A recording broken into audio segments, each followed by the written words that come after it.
Hello students, welcome to Legacy AIS Academy. In today's video, we are going to discuss about the recent decision that has been taken by the National Security Council Secretariat to come up with the new or first national security strategy for India. So what is national security strategy? What is its significance and why it has been decided to bring this kind of document? We are going to discuss in today's video. So to give you first of all the brief context or background of the issue, a long wait is said to have come to an end because the National Security Council Secretariat NSCS under the chairmanship of the National Security Advisor Mr. Ajit Doval has set around to draft the India's first written national security strategy. Basically, India has never had such a document, and the recent debate, however, despite that, there has always been a debate or about whether India need one national security strategy or it is just an exercise in futile, and this debate has been going on at least for a decade or two. The exact timeline when exactly this document will be prepared is still not known. However, if we talk about multiple ministries which are important or major stakeholder in this preparation of this kind of document has already sent their inputs to the NSCS on different aspect of the comprehensive document. So first of all, let us try to understand briefly what is a national security strategy. Now, India is not the first country who is coming up with such kind of a strategy document. Several other countries, actually major military powers around the world, and apart from that, major two what we can say neighbor of the India such as China and Pakistan both have unveiled their own national security strategy as well. So overall, if we try to define it, simply this document can be defined as a document that outlines countries' security objectives and the ways to be adopted to achieve these objectives in the field of national security.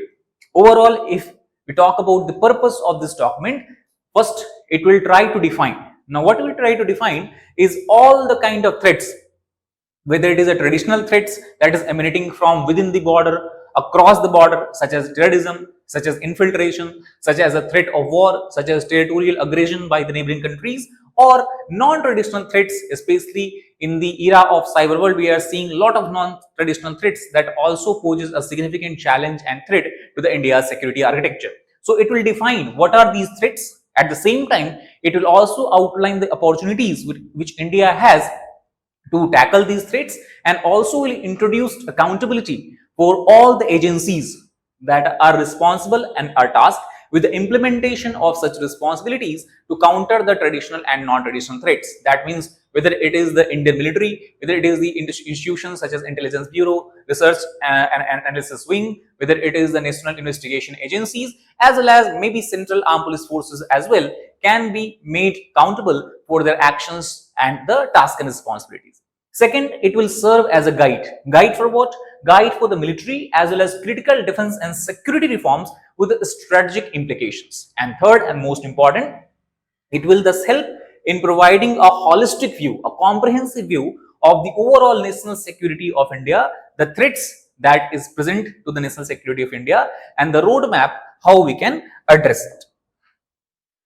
Now the question comes, is such kind of document really the need of hour? And the answer is yes, as given by many experts, because the belief that unveiling of such a strategy document will be something that is very, very beneficial for the group of people which we call as a nation. The body of people that we call as a nation, obviously comprising the citizens of India. So basically such document will serve them as will basically act as a basic to their existence and well-being, that how government is planning to make sure that their security is ensured. And thus basically also in the absence of such document, what we see is a lack of cohesion and command understanding, especially within the military framework, and diverse interpretations of what may be in the interest of national security. Thus, unveiling and preparation of such document will remove such kind of what we can say is ununiformity and misunderstanding that might exist in the top echelons, upper echelons of the policy making bodies. Now, why was it not done till now? So experts believe that it might be due to the lack of strategic maturity and confidence that India has to articulate such a strategy in the earlier time. However, if you look at the development and growth of India, both in the economic sphere as well as in the military sphere, security sphere, we can say this is the right time. And thus we can say that the growing maturity of both our military as well as strategic communities and the changes that we have seen in last decade or so in the apex in security management structure of India is something that actually tells us that this is the good time for unveiling of national strategy, national security strategy document. Now, what would it take to draft such a strategy? So, if you look at the experiences that of the other countries who has already done such tasks, we can say that it need to embrace all the aspects of security. Now, when you talk about security, basically we can divide into two types. One, we have the internal security. Other we have is the external security. Internal security basically refers to ensuring and counteracting the threats that is originating or emanating from within the country's border. These threats can be in the form of northeast insurgency. It can be in the form of left-wing extremism or Naxalism. It can be in the form of what we can say separatism. It can be in the form of communalism. So these internal threats as well as the external threats that can pose a very big challenge to India coming from outside, such as terrorism, infiltration, and all that, both have to be tackled comprehensively by this strategy. Thus, military security, what we can say, is only one aspect of the canvas. And thus, so it also include, because India has been rapidly growing for a past decade or so, and actually what is happening that India is getting very strongly intertwined with the global economic, political and security system, where any event happening in any corner of the world has a very strong ramifications on the India as well. And thus, this kind of document should include not only military security aspect, but also economic, internal, diplomatic, human, climate, as well as food and water, and every other conceivable form of security necessary for the well-being of the India's citizens, India's people. Now, obviously, when you talk about preparation of such documents, it needs three things. First of all, such document cannot be prepared without having wider consultations, because as we have just discussed, security is not related to only military security, but it is a very wide term. It is multidimensional in nature, and thus there had to be appropriate consultations, regular consultations with all the stakeholders, including all the ministries dealing with the various aspect or various parameters of the security. Second, obviously, this kind of document cannot be prepared by us in a single shot. It has to be an iterative process. It has to be a repetitive process where there are a lot of problems, lot of challenges, lot of lacunas will come out, and then these lacunas, gaps have to be filled up. And thus, there has to be multiple interministerial consultancy. Finally, when the final draft will be prepared, it can be sent to the Cabinet Committee on Security. And then, after taking a look of this draft, Cabinet Committee on Security would record a final approval to the National Security Strategy document. And last, what we can say, that experts also argue that such kind of document, everything that is written in the document comprehensively cannot be made public because of the sensitive nature of the information and operational doctrines that India will unveil. Thus, it has to be prepared or published in two different variants. One variant will be open for the public, and one variant will be strictly for the classified readership, so that enemy states or the parties that are having inimical interest to India will not take advantage of such security documents. Now, obviously, many experts have also said that preparation of such document require a doctrine, because doctrine, we talk about in the political sense, normally always precedes strategy.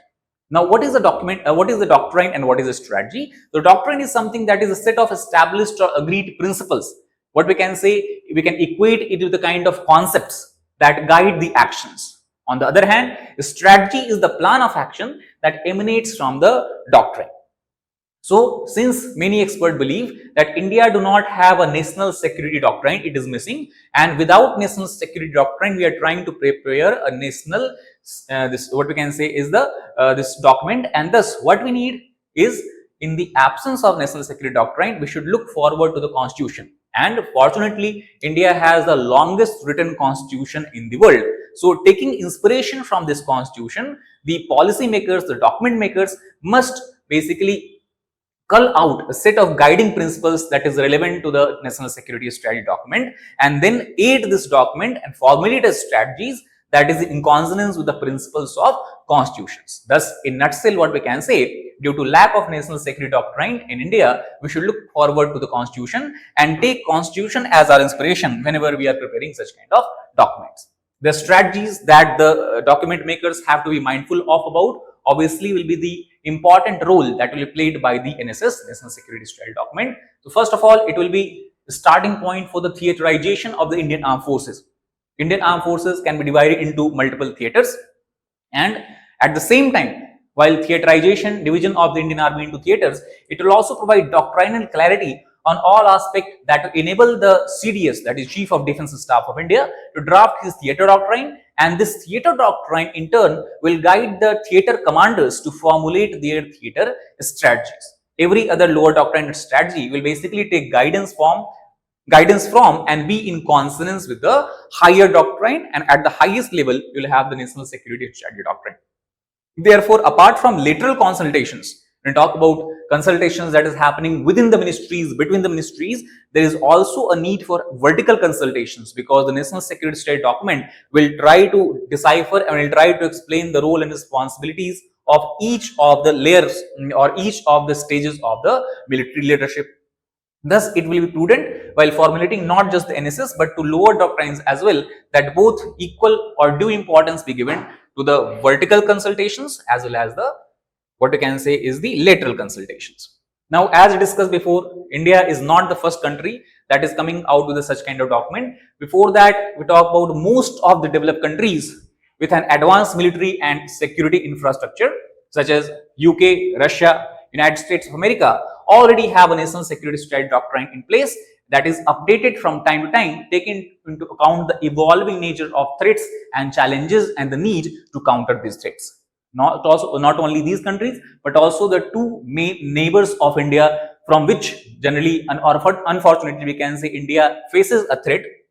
One in the form of territorial aggression, other in the form of what we can say is a sponsor of terrorism. So China also has such a strategy in place called the comprehensive national security, which is closely tied to its governance structure. Similarly, Pakistan too has brought out a national security policy in the year 2022, which is valid for year 2026, underlining its national security objective and priority areas. And thus, keeping these developments in mind, keeping the actions that these countries have taken, it is urgently required that India also come up with such comprehensive guidelines on the national security.